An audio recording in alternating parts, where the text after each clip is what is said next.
여의도 타임즈 시간입니다. 개장 전에 아침에 나온 증권사 리포트 두 종목을 설명해 드리도록 하겠습니다. 자, 두 종목의 비슷한 점은요. 4분기 실적은 기대치를 하회할 것으로 예상되는데 앞으로 실적 개선은 내년 기대해 볼 만한 요소가 있다고 하는데 여러분 관심 있는 종목도 있으니까 오늘 잘 보시면 좋을 것 같고요.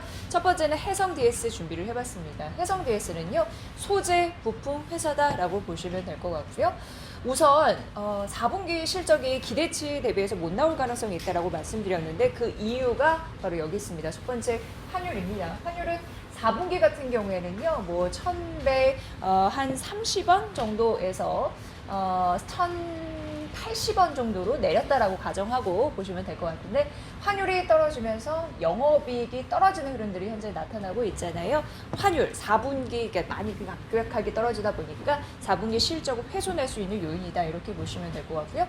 또 하나는 구리 가격입니다. 뭐 구리 원자재 시장에서 많이 또 언급이 되고 있는 상황인데 구리 가격은 가파르게 오르고 있잖아요. 이게 급격히 오르고 있는 흐름들이 있는데 분기 초 대비해서 한 이 정도인데요. 14%가 역시 상승하는 흐름들이 나타났습니다. 그런데 구리 가격이 오르게 되면 영업이익이 지금 떨어지는 흐름들이 나타나고 있는 거죠. 그래서 4분기는 가파르게 떨어지고 있는 환율과 그리고 가파르게 오르고 있는 구리 영향 때문에 실적에 대한 그림자가 좀 드리워지고 있다라고 보시면 될 것 같습니다. 자, 그런데 좀 이 표를 보시면 더 이해가 되시겠죠? 자, 우선 3분기는 부진한 흐름들이 나타났고 4분기 역시 더 부진할 것으로 예상되고 있는 상황입니다. 자, 매출액이 2분기 대비해서 떨어지는 흐름들, 영업이익도 그러하죠. 그런데 4분기 같은 경우에는 더 떨어질 것으로 예상이 돼서 이 수치에서도 여러분 확인하실 수 있습니다. 무엇보다도 말씀드린 대로 환율과 그리고 구리 가격 이 영향인데 4분기는 이게 더 강해진다라는 거죠. 그래서 더 떨어질 가능성이 있는 건데 그런데 해성 DS를 말씀드리는 이유가 있습니다. 뭐냐면요. 바로 중요한 부분이 이 전장 부분입니다. 전장 부분인데 리드프레임 전장 부분에서 3분기 이후에 4분기 그리고 내년도 쭉 괜찮아질 가능성이 있다라는 겁니다. 그리고 3분기에 이게 중요한 부분은요. 역사적 분기 처음으로 400억 원이 돌파를 했거든요. 이 매출 부분에서. 그래서 리드프레임 이 전장 부분의 매출 이게 오로지 상향을 했었는데 21년도 기조도 이어갈 것으로 예상이 되면서 앞으로 실적에 든든한 모멘텀이 될 것이다. 이게 주요 포인트였습니다. 이 부분 중요하다라고 보여집니다. 자, 우선 차량용으로 전장형 매출액이 돋보인다라고 얘기되어 있는데 IT 부품을 공급하는 글로벌 업체들이요. 3분기 급격한 수요 회복을 언급이 된 상황이었고 그런 기조가 연말에도 지속되는 모습이다라는 부분이고요. 해성 DS도 3분기에 처음으로 전장형 리드 프레임 앞서서 보여드렸죠. 그 부분 분기 매출액이 400억 원 이게 이제 3분기 있었잖아요. 그리고 4분기도 이어질 것이고 21년도에는 더 큰 폭으로 성장할 것인데 초과했고 21년 연간으로 이러한 기조는 이어질 것으로 전망된다. 이게 중요 포인트입니다. 다시 한번 말씀드리고요. 이 표에도 보시다시피 지금 빨간색 박스 쳐져 있는 부분인데요. 차량용 매출액이나 뭐 고객사 매출액 이런 부분에서 전장향 매출액에 대한 기대감 이런 부분이 있다라는 부분이고요. 지금 보시면 리드프레임 매출액이 실적으로 가는 가장 중요한 핵심 포인트다라고 말씀드렸는데 가파르게 또 오르고 있는 흐름들이 이 표에서 나타나고 있는 바 앞으로 실적 개선에 대한 중요 모멘텀이라는 거 다시 한번 언급해 드리도록 하겠습니다.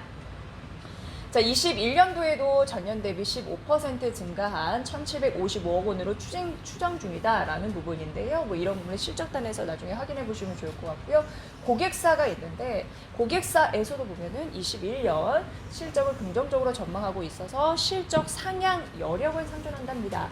3분기, 4분기 부진해도 앞으로 전장형 매출이 좋아질 것이기 때문에 앞으로 21년 실적 상향 여력 상존한다라는 얘기이고요. 역시나 차량용 리드 프레임은 전사 영업이익률을 상향하는 고수익성 아이템. 그러니까 리드 프레임 같은 경우에는 주력 아이템이다라고 보시면 될 것 같고요. 해당 부문 실적이 상향되는 것은 밸류에이션 측면에서도 상당히 긍정적이라고 하면서 매수 의견을 유지한 가장 근본적인 모멘텀이었습니다. 이 부분 보시고요. 자, 그래서 전장형 반도체 뭐 글로벌 상위 3사에 공급하는 프리미엄과 성장성 돋보인다라는 해성 DS 얘기가 되고 있습니다. 목표 주가 3만 원 유지했으니까 이 부분 참고해 보시고요. 자, 두 번째 종목은 삼성전자입니다. 삼성전자를 얘기한 이유는 또 한 번 목표 주가를 상향한 그런 증권사의 내용이었는데요. 자, 보면은 4분기는 좀 안타까울 것으로 예상된다. 그러니까 이 말인즉슨 시장 기대치를 좀 하회할 것으로 예상되는 그런 부분이다라고 말씀드릴 수 있는데 4분기 같은 경우에는 매출액이 60조 한 8조 원 정도 예상이 되면서 전년 동기 대비해서 1.6% 증가, 그리고 전 분기 대비해서는 한 9% 정도 감소할 것으로 예상이 되고, 영업이익 같은 경우에는 9.5조 원 정도 예상이 되고 있는 상황인데 전년 동기 대비해서 32% 증가, 전 분기 대비해서 23% 감소할 것으로 예상이 되는 상황입니다. 이런 흐름 좀 보셔야 될 것 같고요.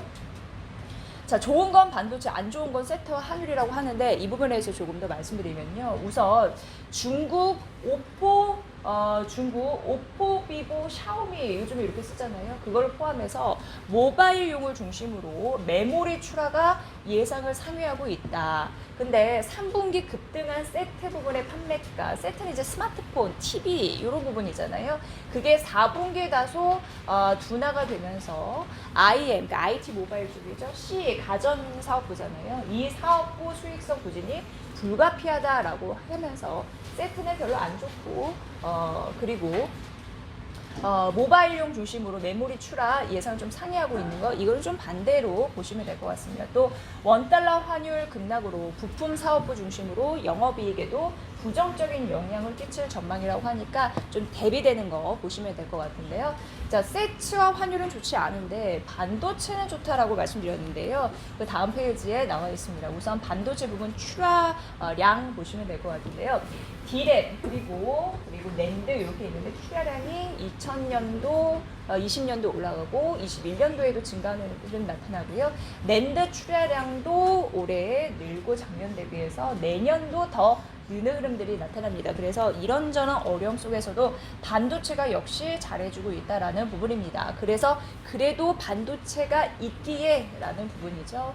현재 삼성전자의 디램 그리고 낸드 재고는 과거 평균 이하로 타이트한 상황이다라고 얘기가 됐고, 올해 코로나19 이슈에 따라서 메모리 업황 전반적으로 투자 감소 속에서 단기적으로 마이크로 정전 이슈도 있었죠. 그리고 SK하이닉스, 인텔, 낸드 부분 인수, 이 부분도 어느 정도 시장에서 너무 많이 얘기한 그런 이슈라서 별다른 설명 없어도 될 것 같고요. 공급 증가를 제한하는 요소이다라고 파악을 했습니다. 내년에는 서버 중심으로 메모리 수요 회복이 본격화되면서 메모리 가격 반등이 기대가 된다라고 하는데, 중요한 부분은 이 부분입니다. 메모리 업황 반등 이제 시작 단계에 불과하다라고 하면서 긍정적인 기대감을 불러일으킬 수 있는 그런 표현을 했네요. 그래서 투자 겸 매수 목표 주가 95,000원으로 또 한 단계 상향을 했습니다. 메모리 가격 상승 이거 가장 중요하게 봤고요. 그래서 실적 호조가 22년까지 계속이 될 것이다라고 긍정적인 포인트를 제시했고, 여전히 매수 제한한다라는 부분이었습니다. 여러분도